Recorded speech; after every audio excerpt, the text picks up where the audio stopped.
les jours où nous mourrons, nous puissions entendre, comme Jésus le dit dans cet évangile, le Père pourra nous accueillir en nous disant, venez les bénis de mon Père, recevez en héritage le royaume de Dieu qui vous a été préparé depuis le commencement de ce monde.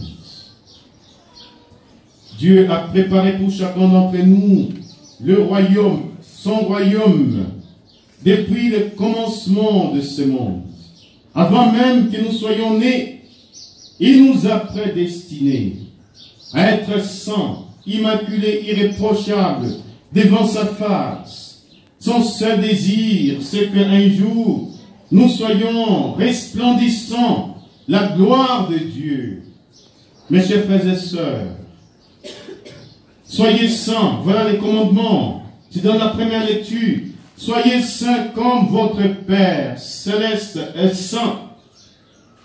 Aucun d'entre nous ne pourra voir Dieu dans un état pécamineux.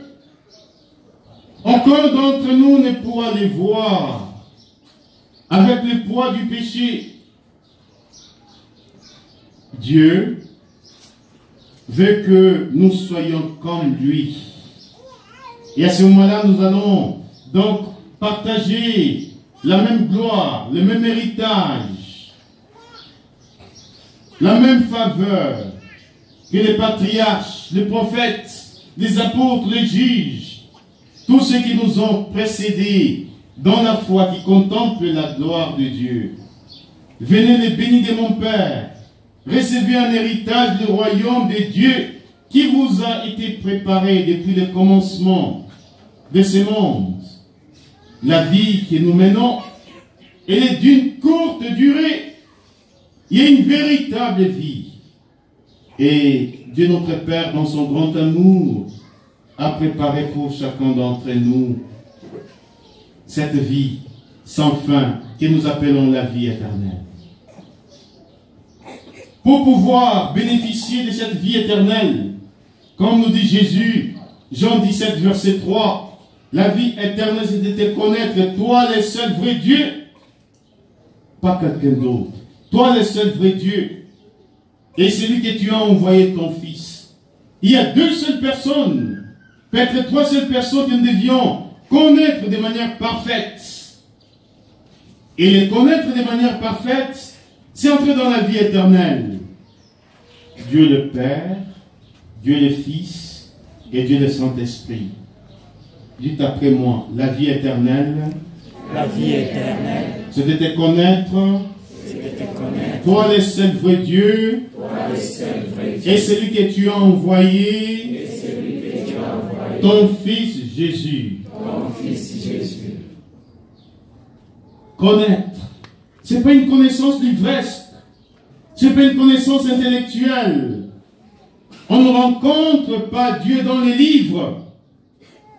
Si théologique soit-il, si philosophique soit-il, si spirituel soit-il, on rencontre Dieu à genoux.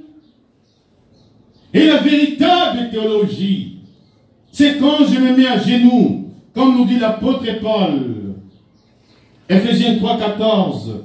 C'est pourquoi j'ai fléchi les genoux en présence de Dieu le Père, de qui toute paternité tire son nom. La véritable connaissance de Dieu, ça se passe à genoux.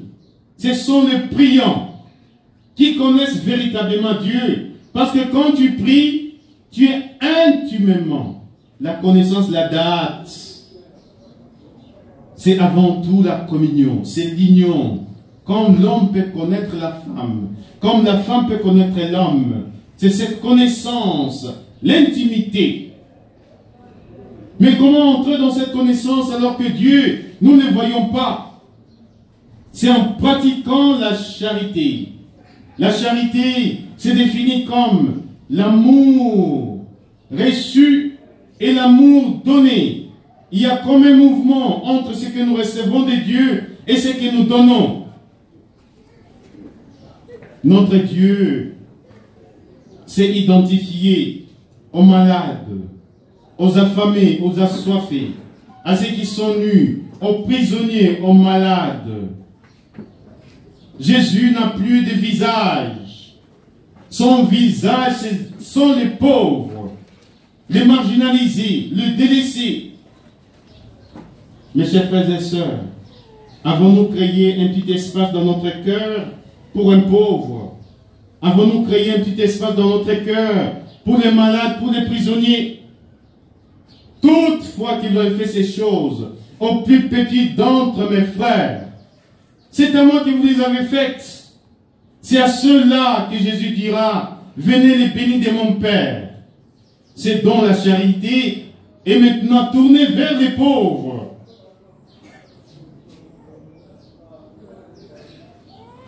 Saint François d'Assise, les jours où il a embrassé Jésus à travers le lépreux, il sentait comme une force.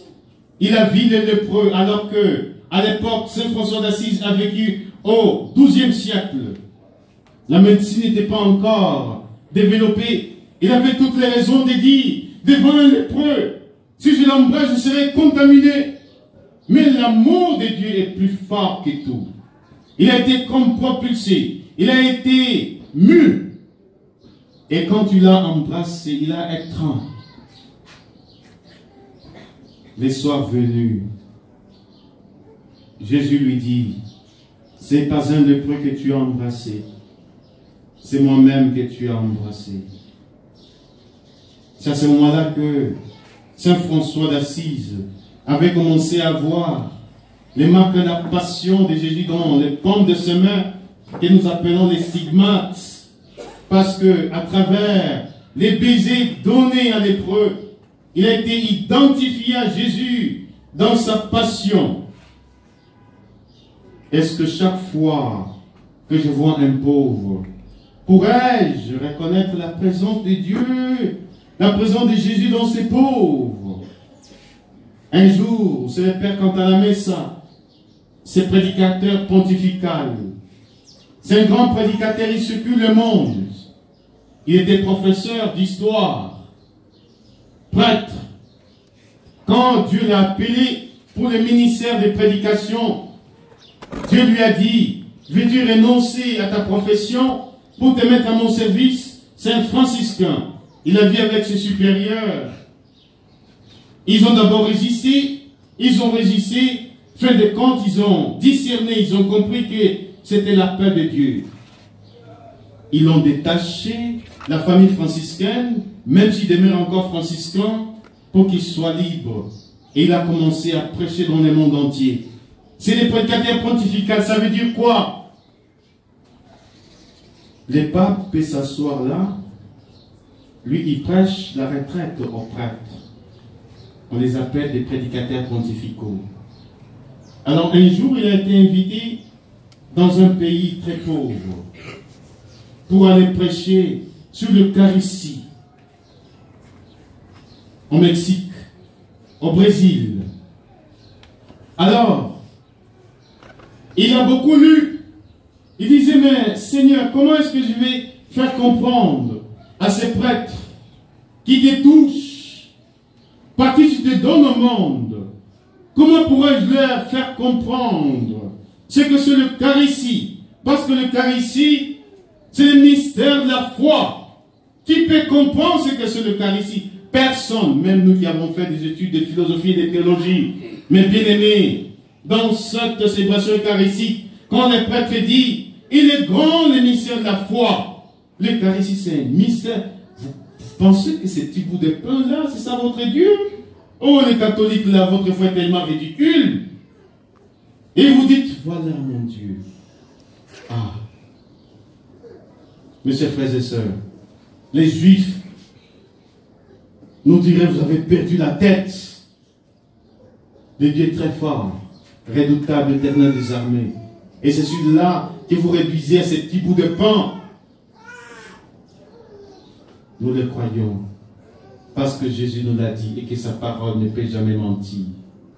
Nous le croyons, parce que Jésus, le jeudi saint, il a béni le pain et il a dit, il a consacré. Il n'a pas dit ceci est mon pain, il a dit ceci est mon corps. Prenez et mangez. Il a béni le vin. Il n'a pas dit ceci est mon vin, ceci est mon sang. Le sang de l'alliance nouvelle qui sera répandu pour vous. Chaque fois que vous faites ceci, vous annoncez ma mort et ma résurrection. Voilà pourquoi est-ce que nous croyons que c'est Dieu qui se donne. Alors, il disait, comment est-ce que moi je vais faire comprendre à ces prêtres que ces bouts de pain-là, c'est Jésus. Il était dépourvu d'arguments. Alors, voyez, Dieu lui avait parlé à travers l'image. Comment expliquer que l'Eucharistie, c'est ça le corps de Jésus? Il était dans la voiture. Il a vu un grand camion qui avait transporté des déchets pour aller jeter dans un dépotoir. Quand le camion, quand les chauffeurs roulaient, le camion est arrivé à l'endroit, il a amoindri la vitesse. Il a adouci la vitesse. Alors derrière ce camion, il y avait des enfants. Avec des culottes, il avait des trous derrière. Et qui couraient. Et lui observait ses enfants, qu'est-ce qu'ils vont faire? Pourquoi ils sont en train de courir derrière ce camion? Et ces enfants sont arrivés. Quand le camion a versé les déchets, les enfants ont commencé à ramasser les boîtes de conserve pour voir s'il y avait un peu de sardines collées. Et ils ramassaient le pain. Et c'est de ça qu'ils devaient se nourrir. Il a entendu une voix qui lui a dit, voici mon corps. Tu cherches comment faire comprendre ce que c'est l'Eucharistie. Voici l'Eucharistie. Je me suis identifié aux pauvres. Je vis dans ces pauvres enfants qui sont miséreux, malheureux. Je suis au-dedans d'eux. Mes chers frères et sœurs, un pays, riche soit-il, tu rencontreras toujours un pauvre. Et les pauvres nous rappellent toujours la présence de Dieu. La première fois, quand j'étais en Europe, en France, on arrive à un métro, voilà un blanc qui me tend la main, c'était en 1998. Un blanc qui me tend moi la main, donne-moi un peu d'argent, un peu de monnaie. Moi qui venais à peine d'arriver en France, je croyais que les pauvres, c'est seulement en Afrique, mais un blanc, alors je me suis tourné, j'ai dit, ici aussi il y a des pauvres. Mes illusions étaient tombées. J'avais encore à peine 26 ans. Mes illusions étaient tombées. Quand j'étais étudiant en Namur, en Belgique, un jour je revenais de l'université. Je rencontre un monsieur, un Belge, qui me demande un peu d'argent. J'ai dit, je n'ai pas d'argent. Après, il m'a dit, tu es prêtre? J'ai dit, non, je ne le suis pas encore. Tu es frère. Comment tu pourrais expliquer l'injustice sociale? Pourquoi les uns sont riches, les autres sont pauvres? Où se trouve ton cœur? Mets ta main droite à l'endroit de ton cœur. J'ai mis ma main droite. Qu'est-ce que tu sens? J'ai dit, je sens le battement de mon cœur. Il m'a dit, mais pourquoi Dieu, en créant l'homme, il n'a pas créé un homme avec le cœur dans les talons, dans les mollets ou dans les ventres, mais c'est toujours au même endroit. As-tu déjà rencontré un homme avec le cœur dans les talons? Je dis non. Ah, aussi les hommes étaient à l'écoute du battement de leur cœur. Et si ces battements de cœur s'est tourné vers les pauvres seraient aussi heureux parce qu'ils seront aidés par les riches.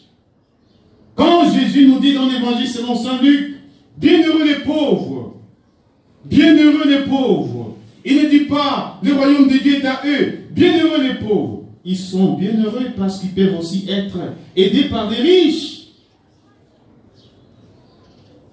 Et les riches qui ont des comptes extraordinaires dans des banques, mais tandis qu'il y en a qui meurent de faim, il y en a qui sont sans abri, il y en a qui ne font que augmenter des comptes et des comptes. L'inégalité sociale. Et si tu fermes ton cœur, tu n'aides pas celui qui est dans les besoins. Si ta foi chrétienne ne t'a jamais servi à donner un peu de monnaie à un pauvre, en quoi tu peux te dire que tu es chrétien? Ces jours-là, le Seigneur dira à ceux qui ouvrent leur cœur, à ceux qui écoutent le battement de leur cœur pour se tourner vers les pauvres, il leur dira, venez les bénis de mon Père, recevez un héritage. Voici, frères et sœurs, ne cherchons pas ailleurs. La sainteté, ce n'est pas la perfection. La sainteté, c'est l'amour. Dites, la sainteté, c'est l'amour. La sainteté, c'est l'amour. Mais c'est tout. Parce que Dieu est amour. Si j'aime Dieu et j'aime mon frère, je me reconnaîtrai en Dieu parce que j'ai vécu l'amour. Et Dieu se reconnaîtra au-dedans de moi. Parce qu'à la place du cœur de pierre, j'ai un cœur de chair.